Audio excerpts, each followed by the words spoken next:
quick introduction to Pakistan, obviously the country that formed after partition from India around an Islamic identity, ruled by a military government for many, many years from the 40s, but settled into basically a two-party system. It's got an electoral system like the UK, first past the post, and its two-party system pitted the PPP, which people will remember because it's connected with Benazir Bhutto, who was tragically assassinated, and the government that was in power most recently, the Muslim League, run by a man called Nawaz Sharif, who's prime minister and has been prime minister in the past. These two parties basically dominated Pakistani politics, and they had two very different electoral bases until an incumbent emerged. An incumbent was Imran Khan.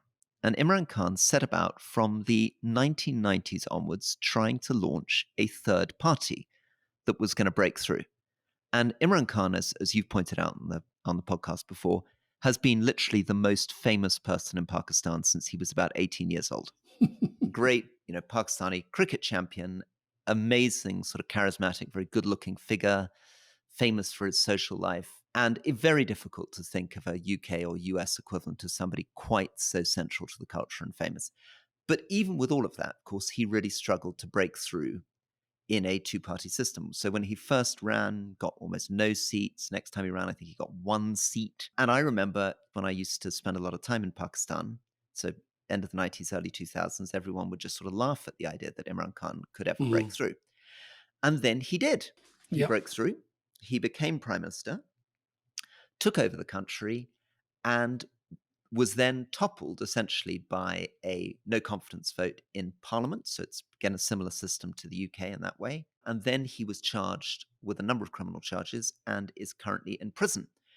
And in this situation, an election was held with Imran Khan in prison, and an astonishing upset because Imran Khan's party got more seats than anyone else, and they would claim would have swept an incredible, overwhelming majority if it had not been for amazing election interference. Well, we should say, actually, you say Imran Khan's party. In fact, they all stood effectively as independents because a large section of the Pakistani population don't read or write, and symbols in elections become incredibly important. And the PTI, Imran Khan's party, the symbol, unsurprisingly, has been a cricket bat. And they were banned from using the cricket bat. All sorts of sort of attempts to stop them running, all sorts of accusations of pre-poll vote rigging. And yet, as you say, those candidates who support Imran Khan and his party, the PTI, they have won 93 seats. Nawaz Sharif has come second, and he has the backing. He's thought to have the backing of the army, which is incredibly powerful in Pakistan. He's got 75 seats. And the PPP, which is now led by Bhutto's son, Bilawal Bhutto Zardari, they came in third with 54 seats and are now sort of trying to play a bit of a kingmaker role.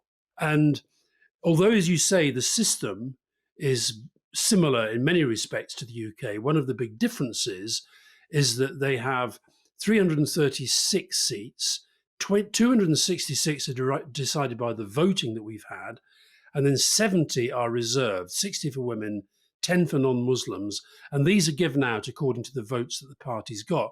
But of course, in what's going on now, the coalition sort of discussions, they are not being given to Imran Khan's party because these were all standing as independents. Because he's not formally a party. Yeah. You mentioned the military, and I think that's the big difference. We've talked a lot about Bangladesh recently, and we'll be talking about Indonesia.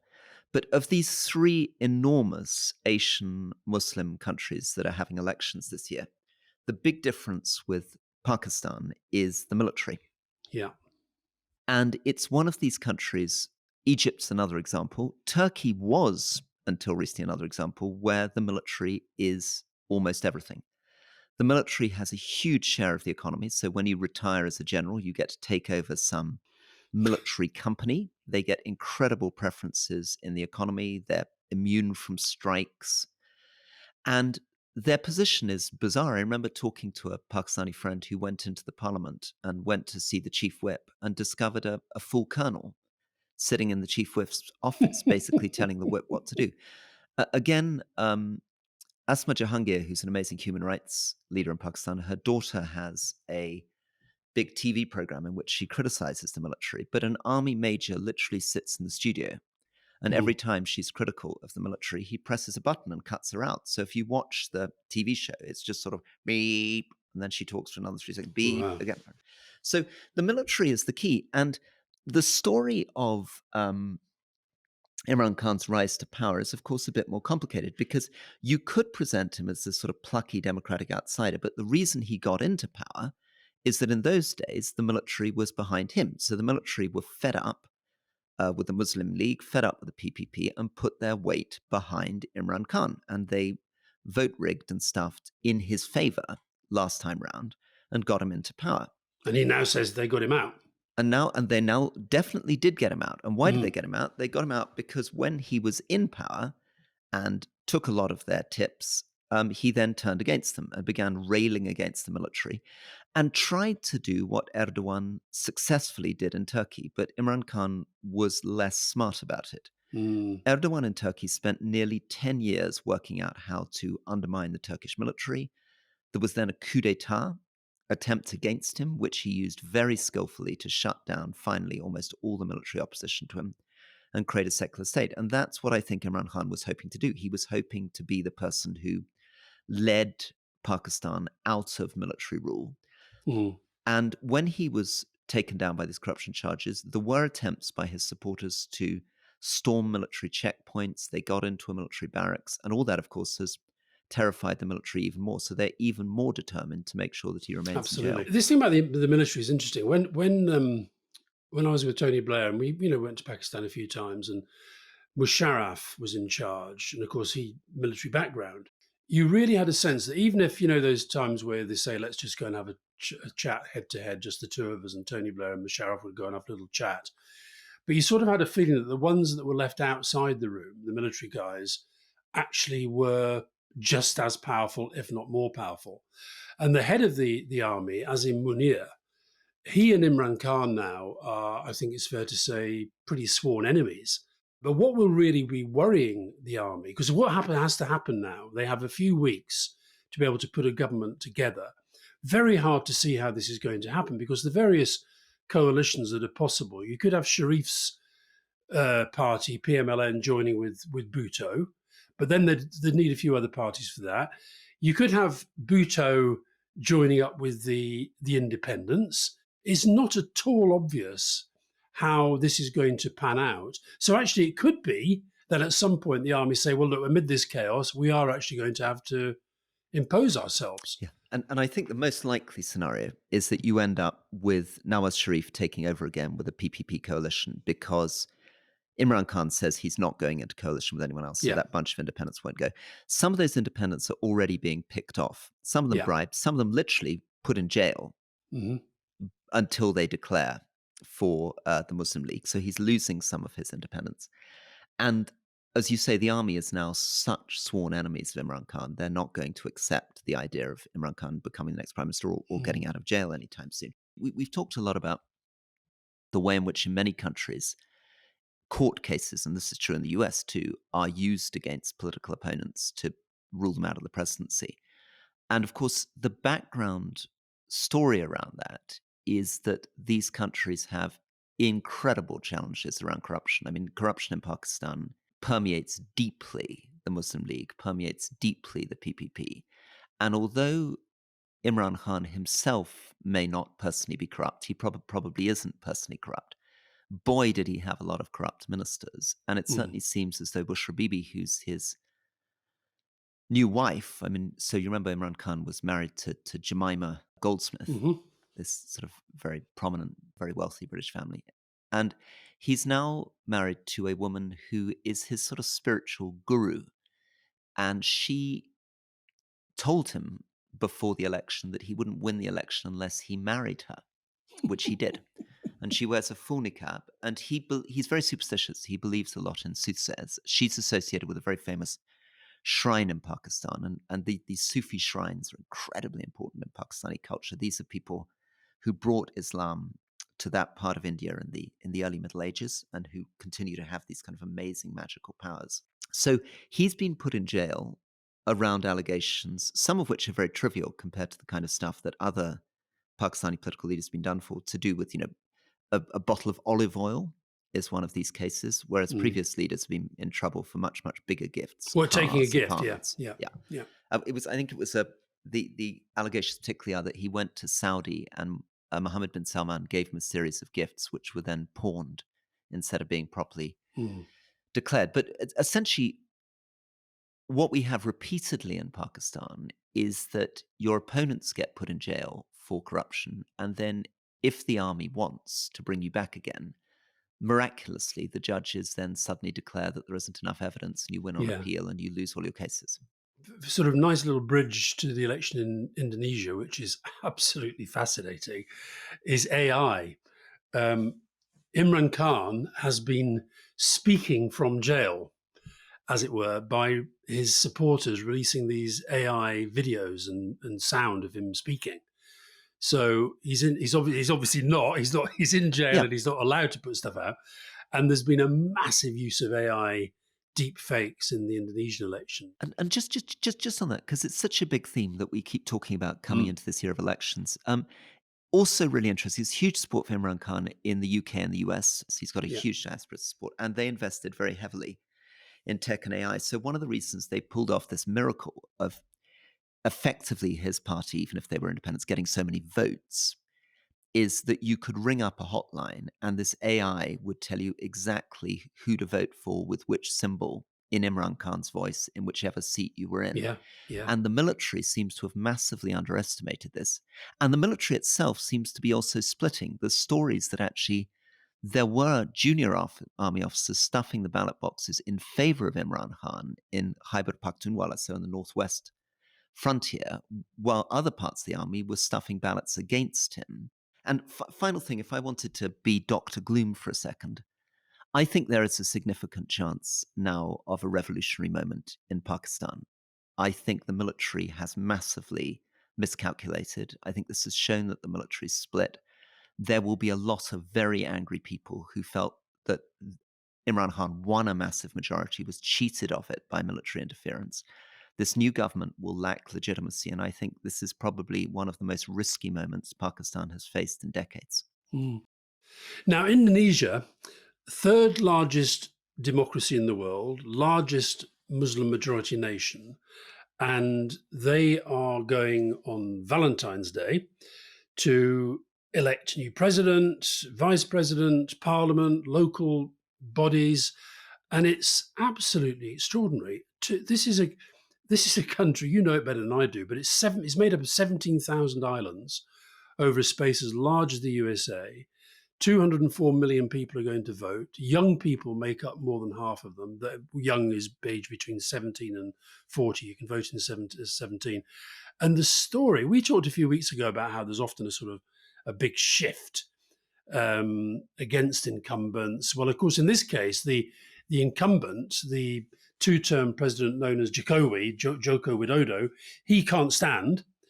The guy who has gone from being second, even third favourite to now looking like he could even win on the first ballot is this guy Prabowo Subianto, who's the current defence minister. But he is somebody I think this is his third attempt to go for the presidency. He's tried before to go for the vice presidency. And he's done something, you talk about a sort of smart tactic. We've talked before about the importance of running mates. Now, I always think running mates in America are overestimated. But in this case, what he's done is he's taken as his running mate the son of the outgoing president, who is very, very popular. The son is 36. You can't run for vice president or president unless you're 40. So how has this happened? Well, his uncle happens to be running the court that made this new rule that provided you already had a position of political power, you could run under 40. And the two of them together have actually moved the dial now sufficient for people to be saying that this guy looks like he's nailed on. Yeah, and it's again really really worrying. So, Indonesia, I was a British diplomat in Indonesia for 2 years Yeah. when Indonesia became a democracy. So Just it on was, that, Rory, just yeah, on that. So this place is 17,000 islands, and you're working for the British government out there. How do you even begin to sort of manage the coverage of a place like that? How do you even find out what's going on? it's completely amazing. I mean, we had a great ambassador who said he wanted us to get out to every province in the country, but it was an amazing challenge. And these places are incredibly different. So, Bali is Hindu in culture. Other parts are Christian in culture. Mm, Other parts are animist. It includes southern Borneo. It includes enormous places like Sulawesi. Uh, it includes West Papua, which of Papua New Guinea. yeah. So it was a creation after the collapse of the Dutch East Indies, this sort of colonial collection of islands. Sukarno, who was this charismatic independence leader, created this country. He essentially ruled the country till the early 60s when a general called Suharto took over. And Suharto then ruled the country till 1998, Eight. which He had 3 decades worth. unbelievable. And I came in as a diplomat and saw this country go through the most incredible change. Firstly, there was a financial crisis that bankrupted 85% of the companies on the stock exchange, drove the economy from 7% growth to 17% contraction overnight. I mean, it's Mm. unbelievable. Then there were huge demonstrations in the streets. Suharto was toppled, and democracy was born in Indonesia. And of course, this is the 90s when the US, the UK, and Ireland were incredibly optimistic about all these countries we're talking about, direction in which Indonesia might go, Bangladesh might go, even Pakistan. We were investing Mm. a lot in supporting political parties and democracies and parliaments and all those kind of things. And Indonesia initially seemed very, very positive. So there were a series of presidents from different parties. Um, One general came back in, but then Jokowi, who'd done a good technocratic job as a mayor and a governor, came in. And the signs of trouble began to come when Jokowi started talking about standing for a third term Mm. unconstitutionally. And now we have this very weird situation because Prabowo was the villain, the sort of bogeyman in 98 Well, he when ran the special forces, didn't he? And he was the one who was essentially. He also very conveniently married Suharto's daughter, which is probably partly what led to his rise up the military ranks. And then he got charged with all sorts of things to do with human rights and some students who were killed and trying to sort of quell the uprising against Suharto. Then he went off and live in yeah. exile. Well, so the big moment, and I mean, I remember the moment because I was sitting in the embassy and a lot of the senior staff was away when these demonstrations in the street turned into rumors that Suharto was about to step down in the cabinet and Mm. that Prabowo was going to throw a coup d'etat. So there were really serious stories about Prabowo moving military units around and trying to take over. Yeah, he was accused of stirring the whole thing up, wasn't he? Yeah, and he didn't succeed in taking over then when his father-in-law stepped No. down after 30 years as the dictator. And then, as you say, he's been running for election ever since. And one of the problems is that the first couple of times he ran, you know, Democrats were able to say this is a really bad man with a bad record. But of course, by Yeah. the time you're running third, fourth time, it's not new news anymore. And he just says, well, that's an old story. We've moved on from that. And he's also done this bizarre thing, but of course resonates with a lot of populists around the world, which is he's reinvented himself as a bad dad dancer. So he does all these movies where he does this really embarrassing crap dancing. And it's hugely appealing to younger people Yeah. and to working class voters. They've this. I mean, I made the point in earlier on that there's a massive number of young people, so they have no sort of personal sense of that history. He has reinvented himself as this kind of cuddly, avuncular, even grandfatherly figure, and of course, with the son of the outgoing president alongside him, who's actually very popular. The outgoing president remains very popular. His son reflects that.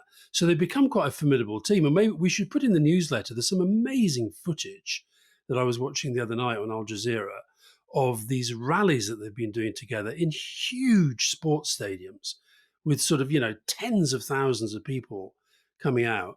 And so he's, that story of the human rights abuses, there was the whole thing about the abductions of these students. I think that 13 of them are still missing. Their parents are sort of never stopped protesting against this guy. He was also accused of serious human rights abuses in Timor-Leste when Indonesians were occupying that. And yet now it looks like, and this is relatively recent. The big thing has been since he picked his running mate. He's now looking like it's entirely possible he could get over 50% in the first ballot, which would be an incredible And achievement. yeah, I think he's very, very likely to win. It's very difficult to beat him now. And he's a really dangerous figure. I mean, Mm. this is the full-on populist authoritarian leader. This is a guy, Prabowo has openly talked against direct elections. He's openly attacks the press. I mean, And the courts. and the courts. So if you are somebody who cares about Indonesian democracy, you will be voting against him. But he will portray those people as a sort of out of touch urban liberal elite. He has a Mm. huge support amongst young people and poorer voters. And it's the same story again that we hear again and again, but this Yeah. time in a country of 280 million people.